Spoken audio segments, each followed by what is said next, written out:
সহিহ মুসলিমের একটা ছোট্ট হাদিস শেয়ার করি। রাসূল সাল্লাল্লাহু আলাইহি ওয়াসাল্লাম বলেছেন যে ইন্নাল্লাহা ইযা আহাব্বা আবদান দাআ জিবরিল ফাকালা ইন্নী উহিব্বু ফুলানান ফাআহিব্বা। আল্লাহ তাআলা যখন কোনো বান্দাকে ভালোবাসে তখন তিনি জিবরাইলকে ডেকে বলেন, হে জিবরাইল, আমি আমার এই বান্দাকে ভালোবাসি, তুমিও তারে ভালোবাসো।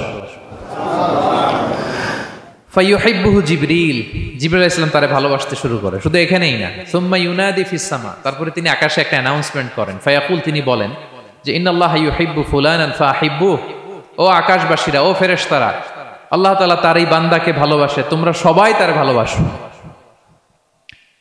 তখন ফায়ুহিব্বুহু আহলুস সামা, গোটা আকাশবাসী তারে ভালোবাসতে শুরু করে, মানে ফেরেশতারা।